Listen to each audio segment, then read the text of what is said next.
배우고 때때로 그것을 익히면 이 또한 기쁘지 아니한가. 벗이 먼 곳에서 찾아오면 이 또한 즐겁지 아니한가. 남이 나를 알아주지 않아도 화내지 않으면 이 또한 군자답지 아니한가. 논어의 첫 장인 이 말씀은 유교 윤리와 삶의 자세를 잘 보여주는 대표적인 내용으로 논어 전체의 방향성을 암시하며 유교의 이상적인 인간상인 군자의 모습이 무엇인지를 간결하면서도 깊이 있게 보여줍니다. 공자의 철학이 단순한 지식의 습득을 넘어 도덕적 자아의 성숙과 타자와의 조화를 중시했음을 설명하고 있지요. 공자 사상에서 인간은 단순히 독립된 개체가 아니라 사회적 관계 속에서 타인과 연결되고 그 관계를 통해 자신의 도덕적 본성을 실현하는 존재입니다. 공자는 개인의 도덕적 성장뿐만 아니라 사회 전체의 조화와 질서를 유지하는 것을 목표로 하였기에 모든 사람이 봉건제의 의계적 신분 질서를 인정하고 자신의 사회적 역할에 적합한 책임과 의무를 다할 때 사회가 조화를 이룰 수 있다고 보았습니다. 사기의 기록에 따르면 공자가 돌을 찾기 위해 노자를 찾아갔다가 꾸중을 듣는 장면이 나옵니다. 노자는 공자의 도덕적 가르침이 오히려 사람들을 혼란스럽게 만들고 자연스러움을 해친다고 지적합니다. 공자가 37세 되던 때 20년쯤 연상인 노자를 찾아가 만났다고 합니다. 노자는 공자를 보고 그 위선적이고 인위적인 태도, 감각적인 취미 등을 나무라면서 그런 것들을 당장 걷어치우라고 야단했습니다. 공자는 노자와 작별하고 제자들에게 노자와 만난 사실을 이야기하고 새는 날다가 활에 맞기 쉽고 고기는 헤엄치다 그물에 걸리기 쉽고 짐승은 뛰다가 덫에 걸리기 쉽지만 용은 바람을 타고 하늘 높이 오른다. 나는 오늘 노자를 만났다.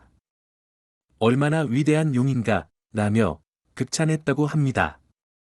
공자가 노자에게 수모를 당하고도 노자의 의대성을 칭찬하였다니 공자의 대범한 면모를 보여준다 할 수 있겠습니다. 공자는 인과 예의 가치를 소중히 여겼습니다. 사회적 조화와 도덕적 삶을 강조하며 인간관계와 윤리를 바탕으로 개인과 사회의 도덕적 성장에 중점을 두었지요. 이는 공자의 핵심 사상으로 인간만의 고귀한 속성인 인간다움을 의미합니다. 인간다움이란 자신을 사랑하는 마음으로 타인도 아끼고 배려하는 마음이며 자신이 이루고자 하는 바를 타인에게도 적용하고 타인과의 상호 존중을 통해 사회적 조화를 이룬다는 것입니다. 자기가 서고자 하는 대로 다른 사람을 세우고 자기가 이루고자 하는 대로 다른 사람을 이르게 하는 것이지요. 공자는 이는 인간이라면 누구나 도달할 수 있고 추구해야 하는 보편적 가치로 보았던 것입니다. 예는 사회적 질서를 이루고 인간관계의 기본 틀을 유지하는 도덕적 원칙입니다. 인간이 사회 속에서 다른 사람과 상호작용할 때 지켜야 할 규범으로 타인에 대한 존중과 배려를 바탕으로 하고 있습니다. 공자는 예를 지키는 것이 곧 인간다움의 실천이고 이를 통해 사회에 조화롭게 편입될 수 있다고 믿었지요. 예를 통해 타인을 배려하고 존중하는 것이 곧 인이 실천이기도 하다는 점에서 예와 인은 밀접하게 연결되어 있다고 볼 수 있다는 것이지요. 공자는 또한 위의 가치를 강조했습니다. 위는 인간 내면의 자율적 도덕 감정보다는 외부적 규범과 객관적 타당성에 근거한 행위를 의미합니다.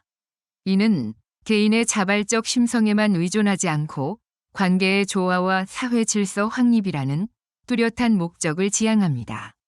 군주는 군주다워야 하고 신하는 신하다워야 하며 아비는 아비다워야 하고 자식은 자식다워야 한다는 공자의 말은 각자가 맡은 역할을 충실히 수행함으로써 관계의 질서를 유지하고 사회 전체의 조화를 이루어야 함을 말합니다. 그러나 공자의 체계에서 인간의 자율성은 예의 단계에 이르면 크게 제약받습니다. 예는 본래 인간관계를 아름답게 하고 질서를 세우기 위한 것이지만 전통 사회에서는 예를 따르지 않는 자를 사회 질서를 파괴하는 존재로 간주하며 강압적 규제의 대상으로 삼았습니다. 예가 마지막 규범으로 등장할 때 인간은 자율과 자존을 상실하고 외부 규범에 의해 일방적으로 통제받는 처지로 전락하게 됩니다. 공자는 인을 인간 존재의 근원적 덕목으로 삼고 예를 통해 이를 사회적 차원에서 구체화하고자 했습니다. 그러나 예가 지나치게 형식화되고 강제력을 띠게 되면 본래 인간다움을 꽃피우려던 인위 정신은 퇴색하고 인간은 자율적 주체에서 규제의 대상으로 전락할 위험을 안게 됩니다. 이는 공자 사상 내부에 자리한 인간 존중과 사회 질서 유지 사이의 긴장 구조를 잘 보여줍니다. 이에 대해 노자는 인과의, 효와 충신 등이 자연의 질서가 무너질 때 나타나는 것이라고 말합니다. 대도가 패하면 인인이 의냐는 것이 나서고 지략과 지모가 설치면 엄청난 위선이 만연합니다. 가족이 화목하지 못하면 효니, 자니하는 것이 나서고 나라가 어지러우면 충신이 생긴다. 장자 역시 인간이 본래 자연과 조화를 이루며 살아야 한다며 인간이 진정한 자유를 얻기 위해서는 도덕을 넘어 자기 본성에 맞는 자연스러운 삶을 살아야 한다고 강조합니다. 도덕이란 를 잃은 뒤에 등장한 후차적인 산물이라는 것이지요. 도를 잃은 뒤에 덕이 나오고 덕을 잃은 뒤에 인이 나오며 인을 잃은 뒤에 의가 나오고 의를 잃은 뒤에 예가 나온다. 예는 도의 열매 없는 꽃이며 모든 혼란의 시작이다. 장자는 무너진 도를 세우는 길은 오로지 천성을 회복하는 데 있다고 보았습니다. 인위보다는 자신의 덕성이 더 중요하고 진정한 귀 밝음과 눈 밝음은 자신의 천성을 듣고 보는 것임을 강조하였지요. 장자는 사람마다 본성이 다르고 각자가 자신의 방식대로 살아갈 때 가장 조화롭다고 보았습니다. 그는 공자가 말하는 예와 인이 하나의 획일적인 기준을 제시하여 사람들에게 불필요한 도덕적 부담을 준다고 생각했습니다. 오히려 자연 그대로의 흐름에 따라 사는 것이 더 이상적이라고 보았죠. 니체는 인간의 자연적 조건은 창조적이고 자기 극복적인 삶을 영위하게 하지만 도덕은 이런 삶을 보호하고 삶을 증진시키는 생존 조건으로서의 성격을 상실한다며 자유의지를 보유한 인간은 평균적인 도덕적 기준에 맞추려 하기보다 자신의 독창성과 의지를 발휘하여 초인이 되어야 한다고 주장했습니다. 니체는 인간이 만든 도덕으로 개인의 의지를 억제하는 것을 경계하고 기존의 낡은 가치를 파괴하고 새로운 가치를 창조하는 자를 이상적인 인간으로 보았지요. 공자가 제시한 이상적인 인간은 군자로 도덕적으로 완성된 사람이며 자기 수양과 타인에 대한 배려를 조화롭게 실천하는 사람을 의미합니다. 군자는 자신을 끊임없이 도덕적으로 수양하며 타인과의 관계에서 인과 예를 실천하는 사람을 말하지요. 인과 예를 통해 타인과의 관계를 조화롭게 유지하며 도덕적으로 완성된 인간으로 성장한다는 것입니다. 자기 수양이 개인적 성취에 그치는 것이 아니라 타인을 위한 수양을 실천하는 존재이지요. 장자는 군자가 도덕적 규범과 사회적 기대를 따르며 스스로를 규제하는 인물이라며 자연스러운 삶과 거리가 멀다고 생각했을 것입니다. 대신 장자는 억지로 자기 수양을 하지 않아도 자연스럽게 도와 하나 되는 이상적인 인간, 진인 개념을 제시했습니다.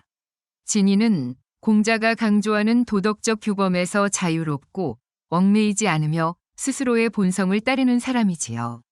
공자는 사회적 조화와 역할의 충실을 통해 이상적 인간을 설계했지만 장자는 그러한 조화를 억지로 만든 허위의 질서라 보고 거부했습니다. 니체는 한 발 더 나아가 기존 도덕과 질서를 유지하려는 모든 시도를 노예의 도덕이라 규정하고 이를 넘어선 새로운 인간형, 초인을 제시합니다. 초인은 기존 도덕을 넘어 자기 자신의 가치를 창조하며 강한 의지로 삶을 개척하는 존재이지요. 니체의 입장에서 보면 군자는 창조적인 인간이 아니라 기존의 규범과 도덕 속에서 살아가는 수능적 인간에 지나지 않는다는 것입니다. 공자는 정치를 하는 데 있어서 가장 우선시해야 할 일로 정명을 꼽았습니다. 정명이란 사회 질서와 조화를 유지하기 위해서는 각자가 자신에게 부여된 명분과 역할을 명확히 인식하고 그에 맞는 책임과 의무를 다하는 것입니다. 공자는 지도자가 정명사상을 실천하는 데 있어 중요한 역할을 한다고 보았지요. 지도자가 솔선수범하여 정명을 실천하면 백성들은 자연스럽게 그에 따르게 된다고 보았지요. 노자는 공자의 정명사상을 억지스럽고 자연스러운 도와 어긋나는 인위적인 개념으로 보았을 가능성이 큽니다. 노자는 도가도 비상도, 이름 붙일 수 있는 도는 영원한 도가 아니다라고 하며 이름 자체가 인위적 속박이라고 보았습니다. 공자는 이름에 따라 역할과 책임이 정해진다고 했지만 노자는 사회적 명분과 역할을 인위적 구속으로 보았습니다. 지도자가 정명을 실천한다고 해도 그것이 억지스러운 개념이라면 결국 백성들도 본래의 자연스러움을 잃고 인위적으로 행동하게 된다는 것이지요. 노자는 지도자가 굳이 정명사상을 실천하지 않아도 자연스럽게 다스리는 무위의 정치를 강조합니다. 즉, 인위적인 이름과 역할이 아니라 자연스럽게 조화를 이루는 방식이 더 바람직하다고 보았던 것입니다. 장자 역시 공자의 정명사상에 대해 비판적입니다. 장자는 노자와 비슷하게 이름과 역할에 따라 사람을 규정하는 것이 무의미하다고 보았지요. 왕은 왕답고 신하는 신하답게 행동해야 한다는 공자의 논리는 장자에게 자연스러운 삶을 방해하는 불필요한 사회적 구속이라는 것입니다. 정명은 본래 고정되지 않은 인간의 삶을 억지로 고정하려는 시도일 뿐이며 오히려 사람들이 자연스럽게 살아갈 수 있도록 불필요한 구속을 없애야 한다는 것입니다. 니체는 공자의 정명사상을 노예 도덕을 유지하기 위한 질서로 보았을 가능성이 큽니다. 공자의 정명사상은 전통적 가치 질서를 강화하여 사람들을 순응하게 만드는 것으로 기존 사회 질서에 맞춰 살아가도록 강요하는 틀일 뿐입니다. 니체는 인간이 기존 질서에 복종하기보다는 그것을 넘어서는 힘을 가져야 한다고 주장했습니다. 자기 삶을 스스로 규정하는 존재가 되어야 한다는 것이지요.